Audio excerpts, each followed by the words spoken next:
La fe como proyecto vital. Cristiano es quien cree en Jesucristo.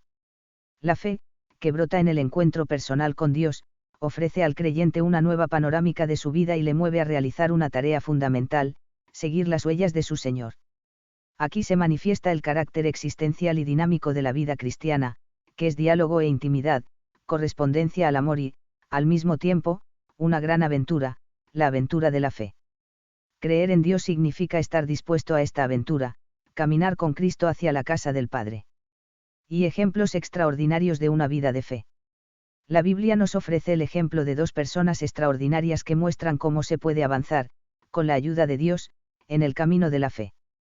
Ambas se hallan en el inicio de una nueva etapa de la humanidad, Abraham, al comienzo de la historia de la revelación y, por consiguiente, de la fe, y María, en la plenitud de los tiempos. 1. Abraham, el padre de todos los creyentes. Abraham nació en Ur de los Caldeos, al sur de Mesopotamia. Más tarde se marchó de esta ciudad, con su padre, su mujer y otros familiares, y se estableció en Harán, al noreste de Mesopotamia. Es aquí donde se encontró con Dios. La primera vez que Dios le dirigió su palabra, le ordenó: sal de tu tierra, y de tu patria, y de la casa de tu padre, a la tierra que yo te mostraré. Y Abraham hizo lo que le mandaba el Señor. Se puso en marcha sin saber a dónde iba. El patriarca estaba dispuesto cuando le llegó la llamada divina. Tomando su vida como una imagen, podemos constatar que él mismo había dado los primeros pasos hacia Dios, desde Ur hasta Harán, de alguna manera se había ido, preparando, para el encuentro con el Señor. Su camino le llevó, entonces, desde Ur de los Caldeos y Harán hasta Egipto, luego volvió a Negev, y finalmente se estableció en Canaán. Confiaba plenamente en Dios, que le protegía y le había hecho una promesa: alza la vista desde el lugar en que estás y mira al norte, al sur, al este y al oeste. Toda la tierra que ves te la daré a ti y a tu descendencia para siempre. Haré a tu descendencia como el polvo de la tierra. Si alguien puede contar el polvo de la tierra, también podrá contar tu descendencia. Gracias a su gran fe en Dios, Abraham vivió como extranjero y peregrino en tierras desconocidas, tuvo milagrosamente un hijo, siendo su esposa estéril, e incluso estuvo dispuesto a ofrecer a este hijo en sacrificio. El patriarca vino a ser el padre de todos los creyentes. El valor ejemplar de su fe poderosa puede resumirse en tres rasgos fundamentales que están ligados estrechamente entre sí: la obediencia, la confianza y la fidelidad. En primer lugar, la fe implica sumisión de la inteligencia, obediencia, en terminología paulina. Dios pide que el hombre le siga sin comprender, algunas veces, las razones. La llamada divina que alcanza a Abraham es invitación, ofrecimiento, propuesta y, al mismo tiempo, un mandato exigente y poco razonable. Con las palabras sal de tu tierra, Dios manifiesta su deseo de que el patriarca deje todo lo que para cualquier hombre es de importancia: la patria, la parentela y la casa. Abraham es invitado a abandonar lo que apoya y protege su existencia natural y marcharse a tierras extrañas, sin entender el porqué de esta actuación. Escucha la llamada y la acepta plenamente.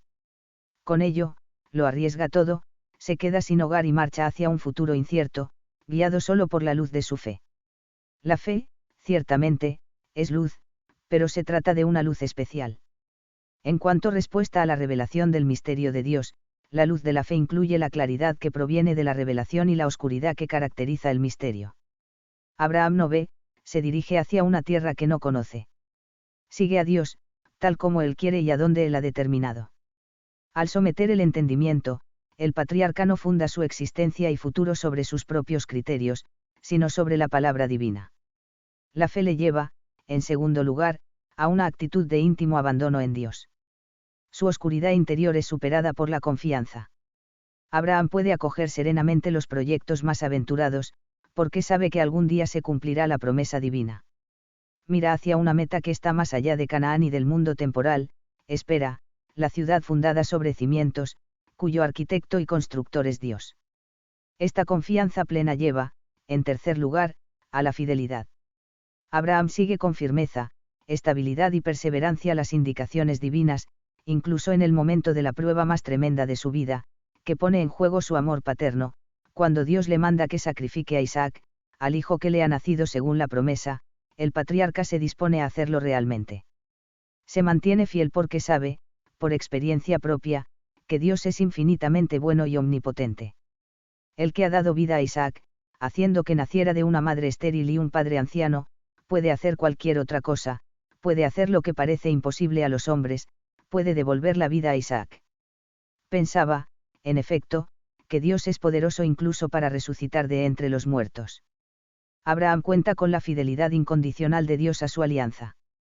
Como Yahvé no defrauda a quien pone su corazón en él, y cumple todas sus promesas, el patriarca puede esperar, contra toda esperanza. Se apoya fuertemente en Dios y su palabra. 2. La correspondencia de María, culmen y plenitud de la fe.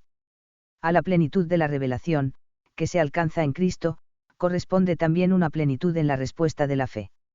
Esta plenitud se da en María de Nazaret, la Madre del Redentor. En el momento decisivo de su vida y de la historia de la humanidad, María acoge, con plena confianza, el anuncio y la promesa que le trae el ángel Gabriel. Se abandona, como Abraham, en la omnipotencia divina.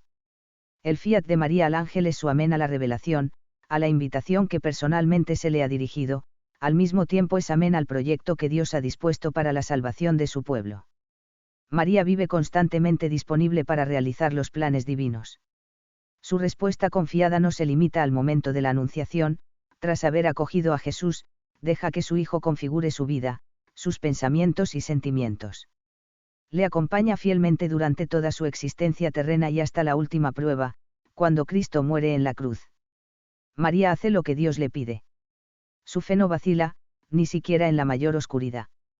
Confía, como Abraham, en que Dios cumple sus promesas llevándonos por caminos que solo Él conoce. La Madre de Dios nos muestra así que, todo es posible al que tiene fe, y que la confianza incondicional en Dios puede incluso trasladar montañas. La Iglesia venera en María la realización más perfecta de la obediencia en la fe. Esto no quiere decir que la Virgen haya sido un instrumento pasivo en las manos de Dios. Al contrario, su entrega humilde y obediente solo fue posible gracias a una gran actividad espiritual que manifiesta, a su vez, libertad interior y madurez. Pues solo una persona que es, dueña, de sí misma, puede darse alegremente a los demás. Solo a quien se siente auténticamente libre, no le molesta ser, esclava. María no fue pasiva, sino receptiva, estuvo dispuesta a recibir los dones divinos. Esta actitud constituye una condición necesaria para llevar una vida cristiana. Quien no deja entrar a Dios en su vida no puede recibir la fe y las demás gracias, ni puede desarrollar plenamente sus capacidades. La esclava del Señor es también la reina de los cielos. Obediencia y sencillez no tienen nada que ver con una cierta ingenuidad, inferioridad o timidez.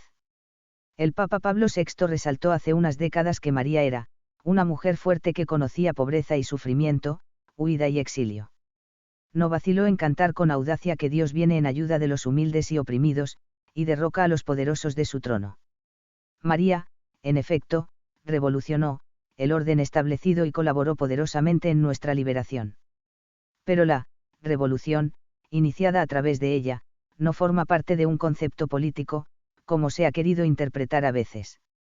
Es mucho más radical que cualquier acontecimiento exterior, porque comienza en el núcleo de nuestra intimidad, nos trae la liberación de los pecados, la conversión del corazón y la transformación de nuestra mentalidad. San Ireneo destaca que María, obedeciendo, se convirtió en causa de la salvación para sí misma y para todo el género humano. Con su fiat, ha cambiado su existencia personal y la de todos nosotros. Vemos en ella que la fe es un saber intrínsecamente operativo, lleva a cambiar el mundo y, con la gracia de Dios, se muestra en obras que son auténticamente liberadoras, para uno mismo y para los demás hombres. 2. Creo en ti. La fe, en cierto sentido, es la respuesta a una invitación de Cristo a andar con Él. Cuando el hombre da esta respuesta, la gracia divina obra una transformación radical en él y le pone en camino directo hacia Dios. Pero para recorrer este camino efectivamente desde el comienzo hasta el final, hasta el cielo, hace falta que el creyente colabore con la gracia. El proceso que se inicia, además, no solo exige el permanecer juntos, sino también el caminar. El cristiano está invitado a crecer en la fe y desarrollarse como persona hasta el fin de su vida. 1. El poder transformador de la fe. En el encuentro con Cristo, el creyente se acerca a una nueva realidad maravillosa que antes no sospechaba. Se le abre el misterio del amor divino, del Hijo hecho hombre, de Dios Trino y Uno, de la salvación. Todo esto invita a ver la entera existencia de un modo muy distinto a cómo se la veía hasta entonces, y cambiar el rumbo de la vida. En otras palabras, en cada creyente tiene que despertar, Abraham, cada uno tiene que salir de Ur y de Harán, de su tierra, de su patria, y de su casa. Esto, por supuesto, no ha de entenderse al pie de la letra, sino en el sentido profundo que tenía para el patriarca. El creyente es llamado a desprenderse de los presupuestos sobre cuya base ha vivido hasta el presente, a superar sus propios criterios, sus esquemas mentales, sus formas de vida y costumbres, y atreverse a marchar, como Abraham, a una tierra desconocida. La fe, tomada en serio, implica un riesgo, significa abandonar antiguas seguridades e implica un cambio radical de antiguos puntos de vista y modos habituales de conducta. Este cambio es posible porque el creyente ya no realiza sus propios proyectos y, por tanto, no cuenta solo con sus propias fuerzas, da una respuesta a una llamada previa. Se entrega a Dios y pone toda su confianza en Él. Sabe que Dios está a su lado, y le será fiel en cualquier situación de su vida. Este abandono conduce a una relación interpersonal más íntima, en la que no solo Dios habla al hombre, sino también el hombre habla a Dios, expresa su fe y su confianza en la oración. Entablar diálogo con Dios, dice Juan Pablo II, significa dejarse encantar y conquistar por la figura luminosa de Jesús revelador y por el amor del Padre que le ha enviado. Y en esto precisamente consiste la fe. La psicología ha puesto de relieve que nuestros actos interiores nos forman y configuran más aún que la situación exterior de nuestra vida. Si quieres conocer a una persona, no le preguntes lo que piensa, sino lo que ama. Creer en Dios es, en consecuencia, no solo un acto personal, es también un acto personalizante, ayuda a crecer como persona, y llegar a ser, uno mismo, aquel a quien Dios ha querido desde toda la eternidad. El creyente, a su vez, quiere conocer y amar cada vez más a Dios. Es un hombre, añorante, y no puede ser de otra manera. Pues, como dice San Agustín en frase clásica, nos creaste, Señor, para ti, y nuestro corazón está inquieto hasta que descanse en ti. 2. Fe con obras. La fe comienza en lo más íntimo del hombre, pero no se queda allí. Según su propia dinámica tiende a expresarse en obras exteriores que fluyen de ella y configuran toda la vida del creyente. Si faltan estas obras, recuerda el Concilio Vaticano II, el poder transformador de la fe no alcanza verdaderamente su efecto. El divorcio entre la fe que se profesa y la vida cotidiana de muchos se ha de contar entre los más graves errores de nuestro tiempo. Creer es acoger la palabra salvadora de Dios, la palabra que está unida al amor. Nosotros hemos conocido y creído en el amor que Dios nos tiene. La vida de fe es una vida de amor con Cristo. La intimidad con el Salvador nos lleva a su imitación. En otras palabras, el cristiano es llamado a expresar, con generosidad humilde, el amor a los hombres, en actos de comprensión, solidaridad y servicio abnegado. Solo así sigue verdaderamente las huellas de su Maestro. La fe obra por la caridad. La práctica cristiana, por otro lado, confirma la certeza de la fe. Cuando se obra la verdad es cuando se la conoce realmente. Por esto, para crecer en la fe es necesario vivir de modo coherente con lo que Dios nos dice en la revelación. Solo entonces, la gracia transforma al creyente, y también su vida y el mundo, como nos ha mostrado María. Y, creemos. La fe es un acto personal, pero no aislado. Hace que la persona salga de sí misma y entre en la Iglesia, que es la gran comunidad de los creyentes. La dimensión eclesial, comunitaria, de la fe tiene una cierta analogía con el carácter también, comunitario, de la revelación. El Dios que abre su misterio al hombre es el Dios trino que vive en eterna comunión, y que llama a los hombres a formar también ellos una comunión. Quiere que no solo digamos creo, sino también creemos. 1. La dimensión eclesial de la fe. Las fórmulas de las profesiones de fe de la Iglesia antigua son diversas. Mientras en el símbolo de los apóstoles se dice creo, en el símbolo de Nicea-Constantinopla, que tiene su origen en los dos primeros concilios ecuménicos, se confiesa creemos. Estas dos fórmulas no se contradicen, al contrario, se complementan. Creo significa que la fe es una opción libre, responsable e intransferible de cada hombre. Creemos expresa que nadie puede creer por sí solo. El hombre no encuentra por sí mismo la revelación de Dios, como si se tratara de un hallazgo que es resultado de su búsqueda individual, sino que la recibe en el seno de la comunidad de los creyentes. Creer es un acto eclesial. La fe de la Iglesia precede, engendra, conduce y alimenta nuestra fe. Con la metáfora de la Iglesia Madre manifestamos que es la Iglesia a la que debemos la vida de la gracia y es ella la que nos acoge y alimenta en la fe. Como Madre nuestra es, al mismo tiempo, maestra de la fe. De ella aprendemos el lenguaje cristiano. Es cierto que tenemos que encarnar y vivir este lenguaje en nuestras propias experiencias, pero éstas han de juzgarse a la luz de lo que nos han transmitido los cristianos de todos los tiempos y lugares, por lo que nos enseña la entera comunidad de los creyentes. Gracias a la fe, nos unimos a los apóstoles y a los padres de la Iglesia, a los misioneros y mártires de otros países y continentes, y a los innumerables santos conocidos y desconocidos de todos los siglos. Gracias a ella formamos parte de una comunidad extendida por el mundo entero, somos uno, porque creemos. Esta Iglesia es, en virtud de la promesa de Jesucristo, columna, y, fundamento, de la verdad. Todos los que creemos, somos Iglesia. En esta comunidad de creyentes, ciertamente, existen servicios y tareas diferentes. Pero todos estamos llamados a arrimar el hombro a las cargas de los otros y a dar, cada uno a su modo, testimonio de la fe y del amor de Dios. Nadie se ha dado a sí mismo la fe, cada uno la ha recibido de quienes han creído antes que él. Asimismo, nadie puede guardar la fe para sí solo. La misma dinámica de la fe conduce a transmitirla a otros. En efecto, cada uno de los cristianos es un eslabón en la gran cadena de los creyentes. Cada uno es sostenido en su fe por todos aquellos que creen juntamente con él. Podemos, pues, decir, un cristiano solo no es cristiano, Tertuliano. Cada uno está necesitado de la comunidad de los creyentes, y cada uno es, a su vez, responsable por esta comunidad.